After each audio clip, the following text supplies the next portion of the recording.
Film ഗാരേജിന്റെ ഇന്നത്തെ prince and family box office റിപ്പോർട്ടുകളിലേക്ക് ഇവർക്കും സ്വാഗതം. ദിലീപിന്റെ ഏറ്റവും പുതിയ മലയാളം സിനിമയായിട്ട് തിയേറ്ററുകളിലേക്ക് എത്തിയ family emotional entertainer cinema prince and family ആ സിനിമയുടെ 11ാം ദിവസത്തിലേക്ക് എത്തി നിൽക്കുകയാണ്. ഇപ്പോഴത്തെ സിനിമയുടെ രണ്ടാമത്തെ തിങ്കളാഴ്ചത്തെ കേരള ട്രാക്കിംഗും കേരള വേൾഡ് വൈഡ് എസ്റ്റിമേറ്റ് റിപ്പോർട്ടുകളെല്ലാം തന്നെ പുറത്തു വരുമ്പോൾ രണ്ടാമത്തെ തിങ്കളാഴ്ചയും സിനിമയ്ക്ക് ട്രാക്കിംഗ് കളക്ഷന്റെ കാര്യത്തിലെല്ലാം തന്നെ മികച്ച ദിവസമായിട്ട് മാറിക്കഴിഞ്ഞിരിക്കുന്നു.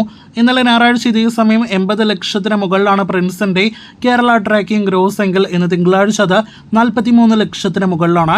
അപ്പോൾ ഇന്നും സിനിമയ്ക്ക് നിസ്സാരമായിട്ട് കേരളത്തിൽ 50 ലക്ഷം കടക്കും, 75 ലക്ഷവും കടക്കുമെന്ന് ഉറപ്പിക്കാം. 80 ലക്ഷത്തോളം ഇന്ന് കേരള ഗ്രോസ് പ്രതീക്ഷിക്കുന്ന സിനിമയുടെ ആകെ കേരള ഗ്രോസ് അങ്ങനെ ഇന്നത്തോടെ 10 കോടി കടക്കുകയാണ്. 11 ദിവസത്തെ സിനിമയുടെ ആകെ കേരള ഗ്രോസ് ആയിട്ട് പ്രതീക്ഷിക്കുന്നത് 10 കോടി 75 ലക്ഷത്തോളം രൂപയാണ്. സിനിമയുടെ നിർമ്മാതാവിന് ലഭ്യമാകുന്ന കേരള ഷെയർ 4 കോടി പിന്നിട്ടിരിക്കുകയാണ്. 5 കോടിയിലേക്ക് സിനിമയുടെ കേരള ഷെയർ അടുക്കുന്നു.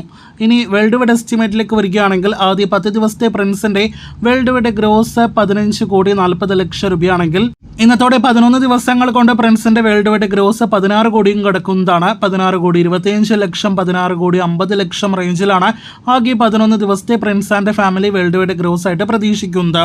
അപ്പോൾ ആകെ മൊത്തത്തിൽ നോക്കുകയാണെങ്കിൽ വളരെ മികച്ച കളക്ഷനോടെ രണ്ടാമത്തെ തിങ്കളാഴ്ചയും സിനിമ തിയേറ്ററുകളിൽ മുന്നേറുന്ന കാഴ്ചയാണ് ഇപ്പോൾ നാം കണ്ടുകൊണ്ടിരിക്കുന്നത്.